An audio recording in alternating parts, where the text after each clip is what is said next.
So I have for you guys today, I'm super excited, by the way, if you can't tell, my top 5 mobster video games. That's right. We're talking video games, but specifically mobster Mafia games.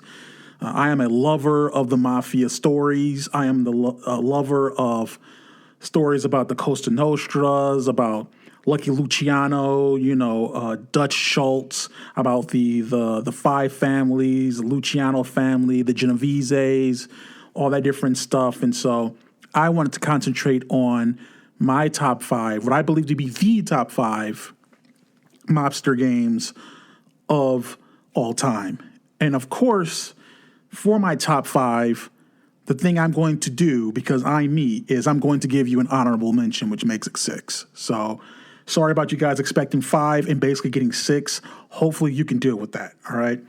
But an honorable mention, because there's way too many games, I wanted to do this in celebration of 2 things, both the remake of Mafia 1 finally coming out September 25th, I believe, and the upcoming Empire of Sin, which is coming out from Paradox, I believe December 1st. So look for that as well. But number 6, the honorable mention, is a game called Mob Rule. Now, Mob Rule is a real-time strategy game developed and released for PC in 1999 by Simon & Schuster and Studio 3.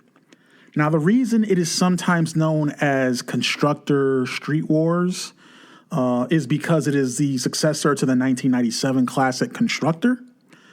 Now, hopefully by the title or familiarity with the genre, remember I said this is a real-time strategy game, the goal of this game is obvious, and that is to construct buildings and recruit people, essentially, to fight and dominate rival families.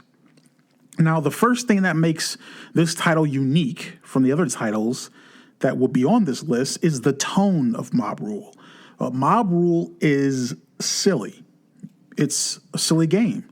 The game characters are exaggerated, not only in how they look, but their personality and even how they sound is very weird and stupid and funny. It kind of reminds me of the humor you would get from a Fable in that regards, but not totally, but somewhat like that. It's trying to satire the genre almost. The language and verbiage in the game, like I said, it's silly as well. It takes a very non-serious approach to organized crime while still making it very well known and prevalent that if you fail at your objectives, you will be murdered. Or as the popular saying goes, sleeping with the fishes. So let's get into some of the main game mechanics of this thing. You begin the campaign by choosing one of 4 wise guys. Each gangster has a different color. So there's a yellow gang and a green gang and a red gang, etc. Besides that, there's no difference in how the gangsters play, which is a disappointment because it felt like that was an opportunity they had to make the play styles more unique based on who you chose. From there, your job is essentially to grow and build your gang. The way you accomplish this is by building businesses, establishing rackets, buying protection, recruiting people, and of course, the more kid-friendly stuff like bribery and murder. I'll go into a little bit of depth about one mechanic so you can get a better idea of what I'm talking about. And that's the buildings. So let's start with the buildings. Because essentially how they're set up is how every other aspect of the game is set up. Buildings exist in tiers. So there's level 1 buildings, level 2 buildings, and I can't remember if there's technically a level 3 or not. Some of these buildings can be upgraded so for instance, let's say you have a soup kitchen and you want to upgrade it. That's a tier 1 building, and you can upgrade it to a diner, which is a tier 2 building. The buildings serve multiple purposes. Obviously, they're there to make money legitimately, but that doesn't mean it's the primary purpose of it, because you also use the buildings to breed. And yes, the game says breed. You can breed either tenants or workers. The tenants you breed will replace the current tenants you have when they kick the bucket. And the workers you create not only serve to construct your buildings, but can also be converted into other members of your organization like fixers who help maintenance and protect your businesses, and gangsters, your lethal tuxedoed spawns. It's an interesting take as far as Mafia games go. not so self-serious as Mafia games usually tend to be. The game isn't flawless, the UI is kind of a mess, and there's a bunch of other issues, but I believe the game is good enough and unique enough to get a mention. Now, let's get to the real list.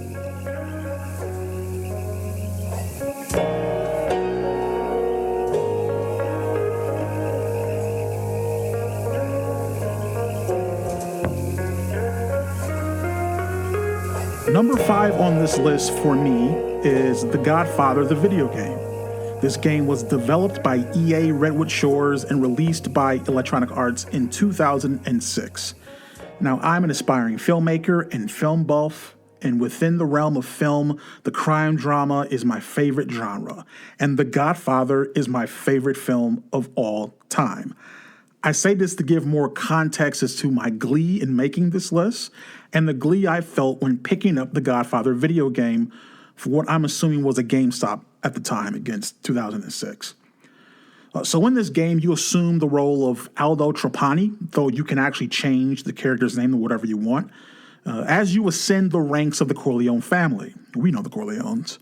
All the while seeking to avenge the death of your father by the hands of Emilio Barzini and the Barzini crime family.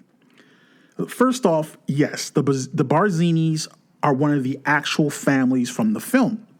In fact, if you watch the iconic sequence near the end of the film where Michael Corleone has all the heads of the families killed, there's the scene of that guy that gets shot at the courthouse and he tumbles down the steps, really funny. That's Emilio Barzini. And the guy that shoots him, he's basically pretending or imitating a police officer. That's technically you, at least from this game. Which leads me to one point I want to make about the game. As I mentioned, this game is developed and published by EA. But this game feels like it is perhaps the only movie license game EA has touched that was given anywhere near the modicum of respect it deserves. If we were to examine how EA has handled the Star Wars license as of recently, the Harry Potter license, and the 007 license, there's been significantly more misses than hits. And those later licenses I named all stood to make EA much more money than the Godfather game. They're just bigger brands or franchises, essentially. But perhaps that is the reason the Godfather was different for EA. Because perhaps it was art to them, and they wanted to respect art.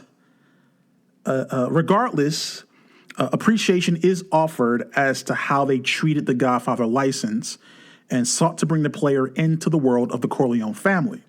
Now, one way they sought to bring the player into the Godfather world is by making the story of your character coincide with many of the iconic story beats from the film. I mentioned the iconic baptism murder sequence, but other scenes like the Corleone wedding or the death of Luca Brasi also play out in the game. Also, some of the cast from the original movie offered their voice and likeness to the game, like James Caan for Sonny Corleone and Robert Duvall for Tom Hagen, which helps make up for the horrible voice impersonation of Marlon Brando as Vito Corleone, or the fact that Al Pacino refused to offer his likeness for Michael Corleone, instead opting to offer his likeness for Scarface, The World Is Yours or Mine, or Not Anyone's because it's a terrible game. That's a different story for a different list, obviously.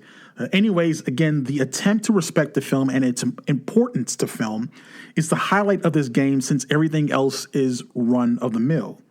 Now, me saying it's run-of-the-mill isn't necessarily a bad thing. Every game on this list is good to great. The Godfather is a good open-world action-adventure game with some RPG elements thrown in. Tell me you haven't heard that before. The game has a melee combat system that utilizes the thumbsticks rather than the face buttons, which is different but doesn't necessarily elevate gameplay in any way. There's also your typical third-person shooting with a myriad of weapons, standard to the 1930s, 1940s underworld. Got snub-nosed pistol, Tommy gun, shotgun, Molotovs, etc. The two systems that were interesting and should be pointed out are the weak point aiming system and the black hand extortion system. First, the weak point aiming system allowed the player to aim at a certain body point on the enemy and essentially incapacitate them to various degrees. So shooting them in the knee would either slow their movement down considerably or immobilize them completely. Shooting them in the shoulder, especially in the same arm they're wielding a weapon with, will make them unable to shoot or fight back. I'm sure the idea behind this system sounds more common now, but remember this game came out over 14 years ago and was still fairly novel for the time. The Black Hand extortion system is pretty much what it sounds like, utilizing the Black Hand melee system, that thumbstick thing, in order to beat store and front owners into paying the Corleone family protection money.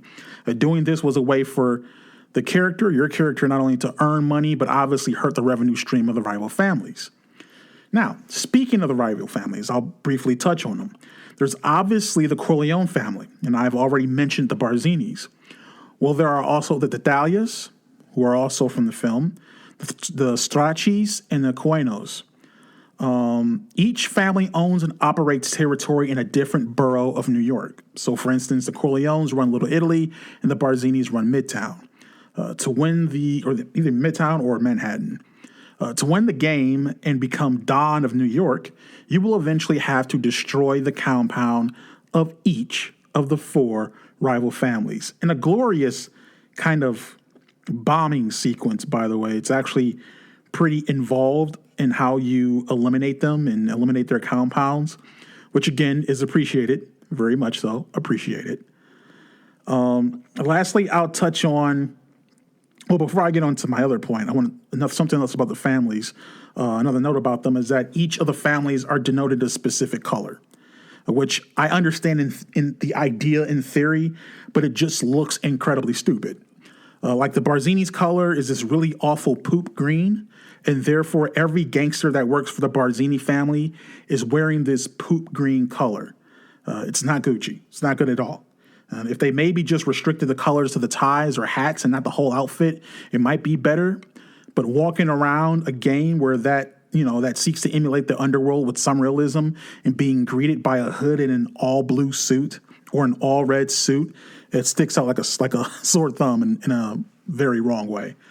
Lastly, I'll touch on the aspects of vendetta and heat. One design aspect that virtually all open world games have aped from GTA is the wanted level system. Godfather has 2, one for rival families and one for the actual police. It's also similar if you guys have played Saints Row. It's also kind of similar to that, where you have a wanted level for the gang that you're messing up and then just a wanted level for the police. As you take over businesses, rackets, kill family members, your vendetta level goes up. And enemy members will go from being annoyed or ridiculing you when they see you on the street to attacking you and shooting you on sight. And things can even elevate to a mob war. In the situation of a mob war, rival gangs will attack your fronts and businesses, seek to blow them up, seek to kill your tenants. And the only way to end the mob war is to either bomb an opposing family's business or bribe an FBI official to essentially start a probe into the opposing family and distract them from their ire of you. Heat level is basically the same as the wanted level. It's the police, and you can lower it by bribing police captains or street officers. Again, the Godfather video game is a good time. If you're a time-conscious gamer like myself, HowLongToBeat.com has this game rated at about 13 and a half hours, so probably somewhere around 12 to 15 hours. Not too long at all. Now, done with The Godfather. The game, not the movie. Love the movie. We'll probably watch it tonight. But let's move on to number 4.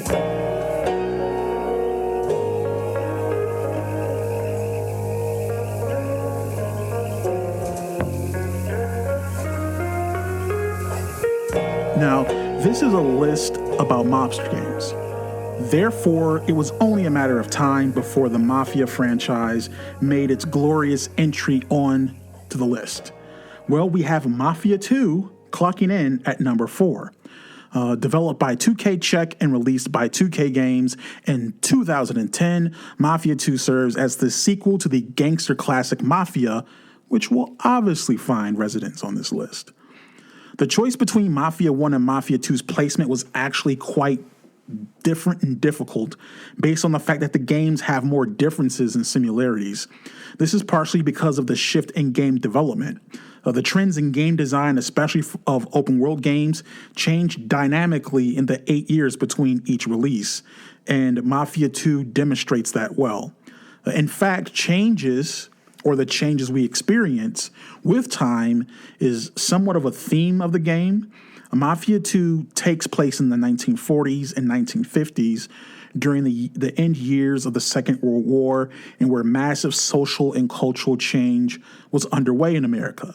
By the time Vito Scaletta, the game's protagonist, returns home for a medical stay, he finds the situation of his family and his best friend Joe to be different than when he left. And as Vito ascends the ranks of the family, things continue to change. His fortune, his perspective, and his relationships, both in business and personally. Much of how Mafia 2 operates is similar to how other open world games at the time worked. Mafia 2 had a cover system, which was the first for the series. The original allowed the player to roll, but not to take cover. Mafia 2 also allowed you to customize your vehicle by changing the color, tuning the engine, and even changing the license plate. That was neat. It still is. It's cool. However, the strength of this game is its characters and dialogue.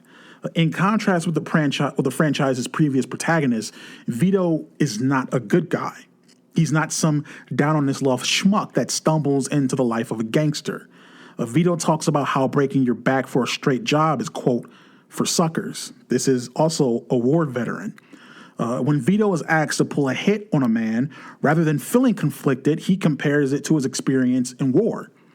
In war, the president pointed his finger at a man and I killed him. So when the Don points his finger at a man and says, kill him, to him is the exact same thing. This guy is awesome because he's the antithesis of how the audience usually connects to a anti-hero protagonist or protagonist in a mafia story. Vito is a willing thief, racist, and killer. He is also smart, resourceful, and incredibly loyal. And we as the player are exposed to all these traits, sometimes all at the same time. This goes for his friend Joe Barbaro, a man that not only has many of the worst traits Vito possesses, but has them to a much worse degree. However, he's also loud, hilarious, charming, and good at networking. The dynamic we experience between these two makes them one of the most memorable duos in gaming, mobster genre or not.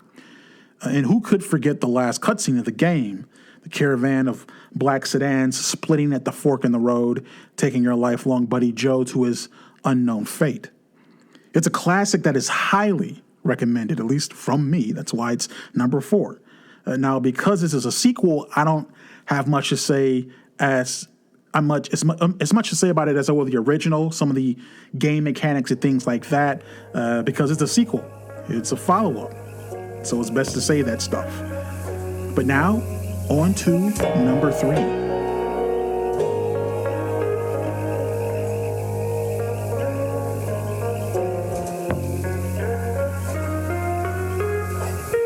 Number 3 on this list is probably one many of you have never heard of, which is totally fair. However, it is a classic. The game is none other than Gangsters Organized Crime. This is a game by Eidos Interactive, released in 1998. That's right, an oldie but very much a goodie.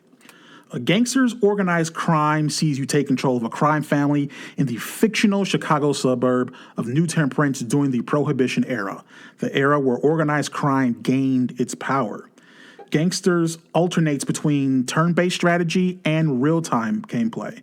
At the beginning of each week, you hand out a set of orders for your gangsters, or hoods as the game calls it. These orders then play out in real time throughout the week. These orders range from guarding your headquarters or patrolling a neighborhood to recruiting new hoods, extortion, collecting protection money, kidnapping, arson, bombing, murders, and so much more. The hoods you recruit are each unique in regards to their skills, which consists of things like fists, basically hand-to-hand, knives, intelligence, driving, shooting, etc. This is important as to the jobs you order them to do.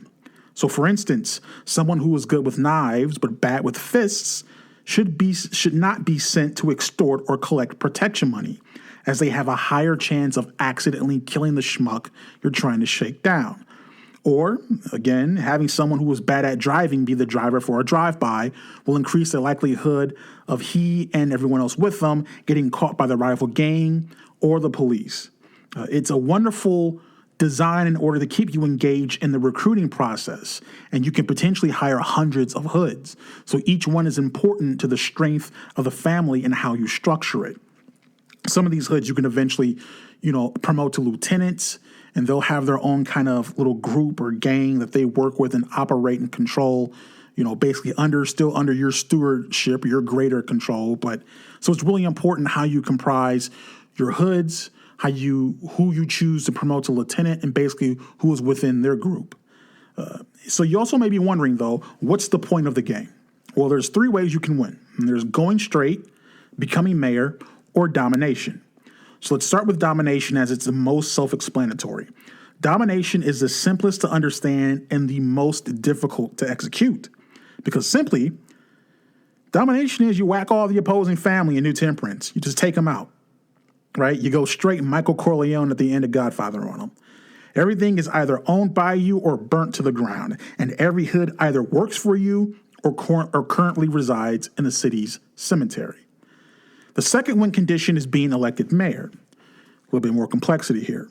But much like winning any political office, I believe in real life, to some extent, it requires a good lawyer. Yes, you can hire a lawyer in this game, as well as a lot of territory, a whole lot of money, and a winning vote in the mayoral race.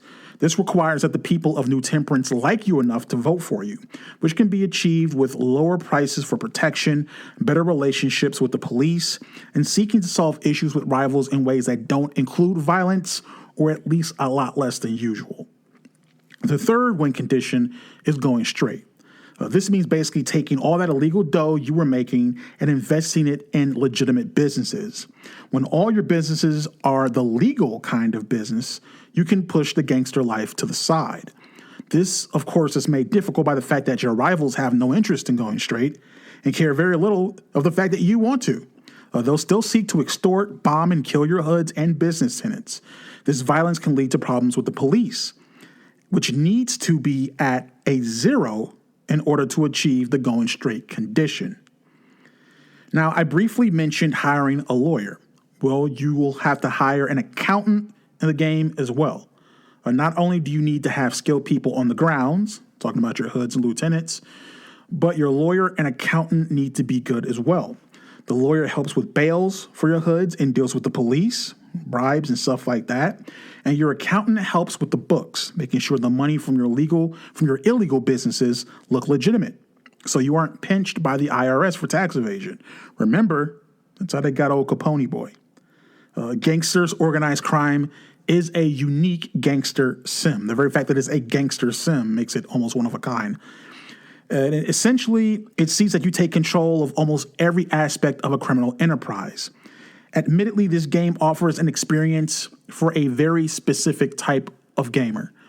Fortunately, the game was re-released on GOG in 2012, and it is still there. So if this sounds like something you're interested in, you can play it for a little, and if it's not your thing, you can still get a refund. Thank you, GOG. Okay, on to the next one.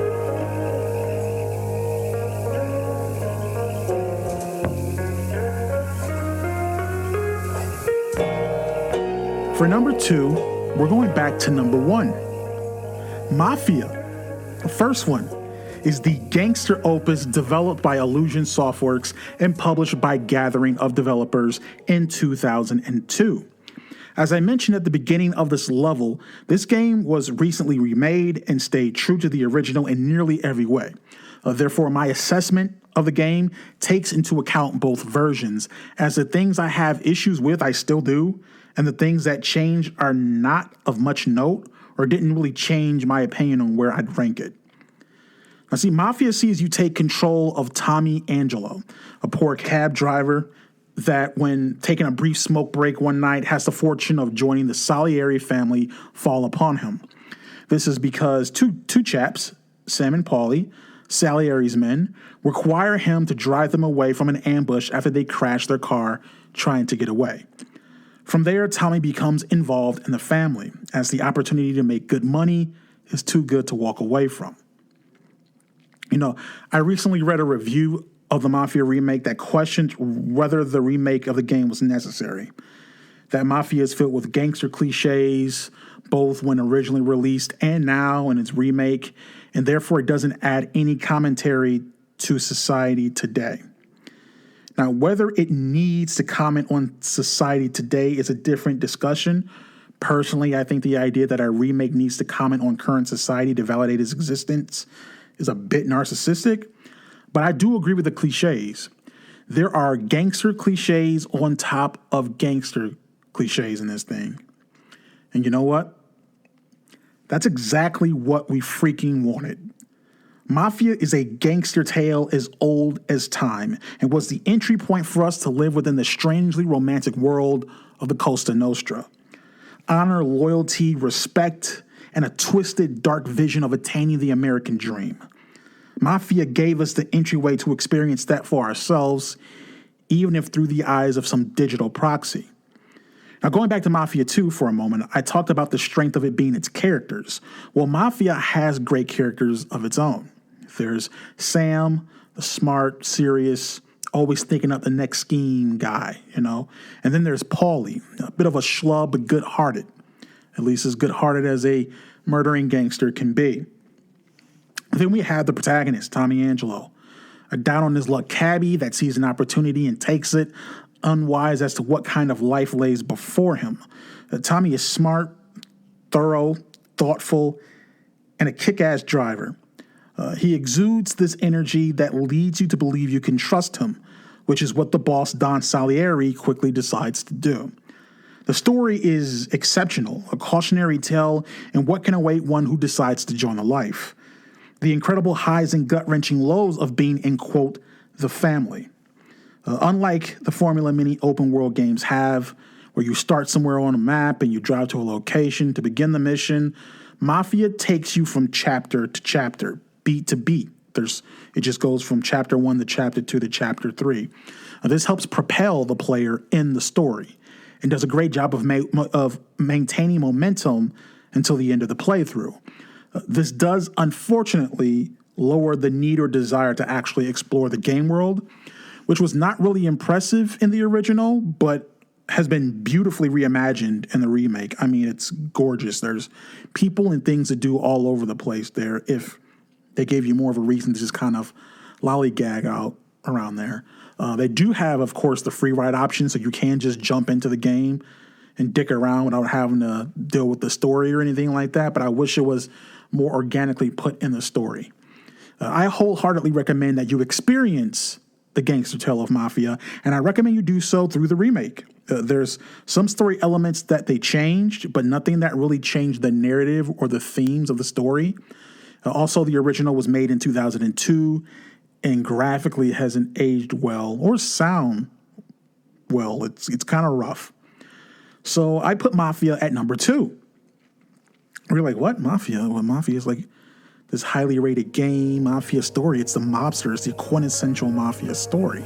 Therefore, you may be wondering, what did my dumbass put at number 1? Well, I'll tell you.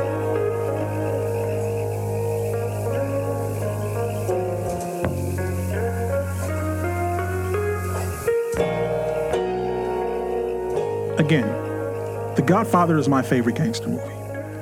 There's many reasons why it is, and of course, one of those is the way it romanticizes the life of being a gangster. I just talked about how Mafia does the same thing. But that romanticism is easy to get drunk on. And even more importantly, that romanticism doesn't tell the truth. Now, I love crime stories. That's my thing. If you're wondering what my favorite TV show is, it's Narcos. Not even a question. If you ask me what my favorite 5 TV shows were, I will tell you that Sopranos, Breaking Bad, and The Wire occupy that list in some order or manner. Another thing I like to watch are interviews, with interesting people. And gangsters are interesting people. In every interview I've seen, when asked what movie most faithfully represented the life and the people in it, various ex-gangsters or ex-associates, they'd say one movie. And it was never The Godfather. It was Goodfellas. In one interview, I can recall the interviewer asking the ex-gangster why Goodfellas.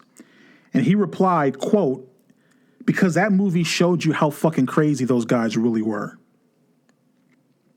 In kind, I believe the number one mobster game is Grand Theft Auto Vice City.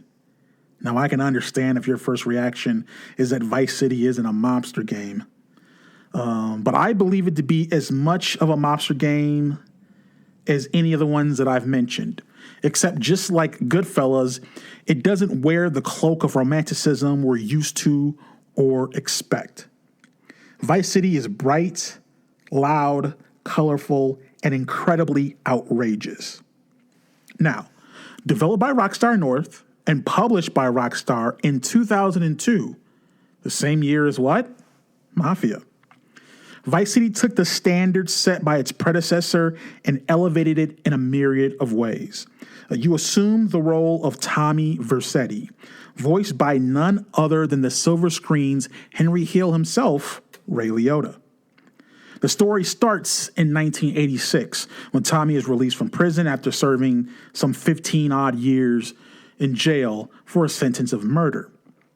Now, as an associate in the Forelli crime family, his boss, Sonny Forelli, orders him to go to Vice City, Rockstar's fictionalized Miami, in order to establish drug operations and oversee an important drug deal. This drug deal goes to hell, and from this point, Tommy works with a host of equally insane individuals in order to retrieve the drugs, the money, and in the process, become the drug kingpin of Vice City. Now, not only must you combat mobsters, but local gangs and cartels as well. The location is one of the most important characters of the game, as it takes us out of the standard East Coast Midwest city aesthetic and places us in a new exotic location. It puts us in the mid to late 80s, long after the height of the Mafia's influence in the American cultural zeitgeist. All these elements make for a wholly different gangster tale, but a gangster tale nonetheless. Vice City introduced owning businesses into the series, giving the player both a financial and physical sense of the criminal empire growing in reach and power. There's a story of betrayal, of greed, of exploitation, presented to us through a lens void of sanctimony or faux loyalty. Things are laid before us in their most perverse form because you're a fucking gangster. You yourself are perverse. Many of the game's aspects are taken from films like Goodfellas, as well as Scarface and Carlito's Way. I mean, the mansion Tommy gets in the game is damn near a carbon copy of Tony Montana's mansion. But one theme that is present in those films, and therefore in Vice City, is how greed taints everything it touches, whether it be friendship, family, or your obligation to uphold the law, or the scraps of whatever morals you have left. In the end, you can have everything all to yourself, alone, with no one to trust or to share it with. What a great life that is. And also just the soundtrack in this game, maybe the greatest soundtrack used in a video game ever. Driving through Vice City while Scarface Push It to the Limit plays is simply the best. Well, there you go. There's the list of my top 5 mobster games. Let me know what you think. Have you played any of these games before? And if you have, what was your favorite? And as always, if you liked what you heard, please subscribe to the podcast on your preferred podcast service. Apple Podcasts, Google Podcasts, Spotify, Stitcher, iHeartRadio, TuneIn. We everywhere, yo. You can also like the podcast on Facebook at facebook.com/Thoughts and Players, all one word. as well as on Instagram at thoughts.players and on YouTube. In fact, I'll be putting out a review of the Mafia remake for YouTube fairly soon. Thanks again, everyone, for listening, and we will catch you on the next level.